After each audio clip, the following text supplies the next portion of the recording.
బీసీలకి వారు ఇచ్చిన విలువే కాబట్టి అంతకు మించి ఇంకోటి లేదు. ఈ రోజు బాధ అనిపిస్తుంది. బీసీల పేరు చెప్పి అధికారంలోకి వచ్చే నాయకులే తప్పితే వైఎస్ఆర్సీపీలో బీసీలకు ఏం జరుగుతుందని చూసుకుంటున్న నాయకులు ఎవరైనా ఉన్నారా అని ప్రశ్నిస్తున్నాం. మాట్లాడితే బీసీల మీద జరుగుతున్న అన్యాయాన్ని ప్రశ్నించే ఒక్క నాయకుడు కూడా ఈరోజు వైఎస్ఆర్సీపీలో ఉన్నారా అని అడుగుతున్నాం. అలాంటి ఒక్క నాయకుడు ఉన్నా ఈరోజు ఒక నందం సుబ్బయ్య గారు గాని, ఒక చంద్రయ్య గారు గాని, ఒక డాక్టర్ సుధాకర్ గారు గాని ఆఖరికి మంచినీళ్ళు అడిగిన పాపానికి ఒక ఆడపిల్లని ట్రాక్టర్ తో గుద్దే సంఘటన ఈరోజు మన రాష్ట్రంలో జరగవు. ఎక్కడండి బీసీ సంక్షేమం ఈరోజు ప్రభుత్వంలో? సిగ్గు లేకుండా, క్షమించండి, సిగ్గు పడకుండా ఈరోజు మాట్లాడుతున్నారు బీసీలు బీసీలు బీసీలని. ఎక్కడున్నారు బీసీలు? పదవులు బీసీలకి, అధికారం ఓసీలక.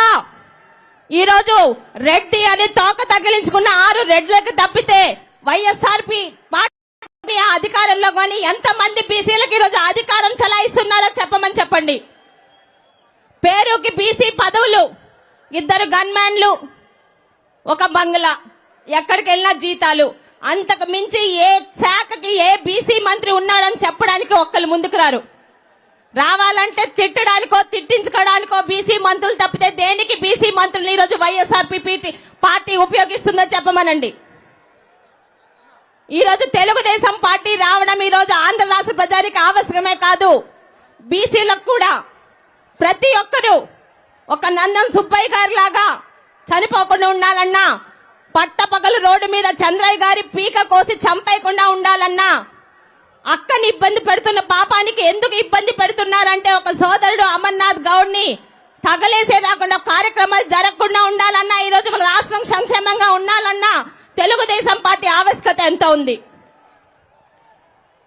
ఏ బీసీలకు ఈరోజు అధికారం ఇచ్చారు? ఎన్ని కార్పొరేషన్స్ ఉన్నాయండి జగన్మోహన్ రెడ్డి గారు?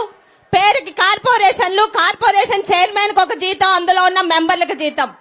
4 సంవత్సరాలుగా ఏ ఒక్క కార్పొరేషన్ లో ఒక్క బీసీకి కనీసం ఒక సైకిల్ గాని, ఒక జీపు గాని, కనీసం పనిపుట్లు ఇచ్చిన పాపాలు పోలేదు. ఈరోజు బీసీ పార్టీలని చంకలు గుద్దుకుంటున్నారు. కర్మ ఏంటంటే ఆ వైఎస్ఆర్పీ పార్టీలో ఉన్న నాయకులు కూడా వాళ్ళు అధికారంలో రావడానికి, పదవుల్లో రావడానికి బీసీ అనే కార్డు ఉపయోగించడం తప్పితే ఒక్కసారి అధికారంలోకి వస్తే బీసీలు ఎవరో వాళ్ళకి కనిపించరు. మా శ్రీకాకుళంలోనే మొదలు పెడదాం. మా శ్రీకాకుళంలో ఉన్నాడు పలాసలో ఒక పశువుల శాఖ మంత్రి గారు. మరి ఆయన మొహం చూసి ఇచ్చారో, ఆయన తాలూకా బుద్ధి చూసి ఇచ్చారో పశువుల శాఖ మరియు మత్స్యకార శాఖ ఇచ్చారు.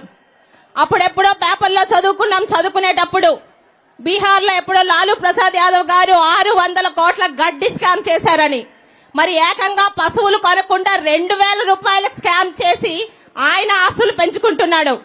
ఇక మత్స్యకార చేసి శాఖ ఇచ్చిన పాపానికి ఒక్క మత్స్యకారుడికి కూడా ఈరోజు సంక్షేమ పథకాలు లేవు. రాష్ట్రంలో మత్స్యకారుల పరిస్థితి ఎలా ఉంది అంటే ఎటువంటి నష్టపరిహారాలు ఇవ్వరట, కానీ మనిషి చనిపోతే ఇస్తారట నష్టపరిహారం. బ్రతుకుండగా కనీసం ఎటువంటి ఆదరణ, ఎటువంటి ఇది చూపించలేరు. మీరు చనిపోయాక ఏమిస్తున్నారండి? అలాగే ప్రతి బీసీ మంత్రిని అని చెప్పుకుంటున్న ఈ వైఎస్ఆర్పీ ప్రభుత్వంలోని వాళ్ళ అధికారంలోకి వచ్చినంత వరకే, తర్వాత ఎవరినన్నా తిట్టించుకోనే తప్పితే ఇంకొకటి ఉండటం లేదు. 45 రోజుల్లో ఉన్న ఎన్నికలు చంద్రబాబు నాయుడు గారు ముఖ్యమంత్రి కావడానికో, తెలుగుదేశం పార్టీ అధికారంలో రావడానికే కాదు, ఆంధ్ర రాష్ట్రం భారతదేశ పట్టణంలో ఉండాలా లేదా అన్న నిర్ణయించుకోవడానికి ఈరోజు తెలుగుదేశం ప్రభుత్వం రావాలి. ఈరోజు లక్షలు పోసి చదివిస్తున్న గుర్రాలకి ఈరోజు చికెన్ మాటలు, మటన్ మాటలు కాదు, ఒక హైటెక్ సిటీని తీసుకొచ్చిన చంద్రబాబు నాయుడు గారు మళ్ళీ మనకి రావాలి. ఆంధ్ర రాష్ట్రాన్ని గర్వంగా భారతదేశంలో నంబర్ 1 గా నిలబెట్టే నాయకుడు మనకు కావాలి. ఈరోజు మరి చంద్రబాబు నాయుడు గారికి తోడు పవన్ కళ్యాణ్ గారు అయ్యారు. ఇద్దరు నాయకులు ఎటువంటి భేషజాలు లేకుండా ఆంధ్ర రాష్ట్రం గురించి ఎన్నో మెట్లు దిగొస్తే మనకెందుకండి ఈరోజు భేషజాలు? ప్రతి ఒక్కరూ ఈరోజు జైహో బీసీ సభకు వెళ్ళాము, విజయవంతం చేశానని చెప్పుకోవడం కాదు, ఏ పని ఇచ్చినా కష్టపడి పని చేసే తత్వం ఉన్న ప్రతి ఒక్క బీసీ సోదరులకి సోదరుమనికి ఒక్కటే అడుగుతున్నాను, మనకి గౌరవంగా చూసి ఎక్కడున్నాయి ఈరోజు బీసీ స్టడీ సర్కిళ్ళు? ఎక్కడున్నాయి అవి? ఈరోజు మనం చదువుకోకూడదు, మనకి ఈరోజు పనిముట్లు రావు, ఆదరణ పథకాలు రావు. ప్రతి ఒక్క బీసీ సోదరుడు కూడా వచ్చే 45 రోజుల్లో మన తాలూకా ధ్యేయం ఒక్కటే. ఇక్కడి నుంచి వెళ్ళినప్పటి నుండి ప్రతి ఒక్కరం 100 మంది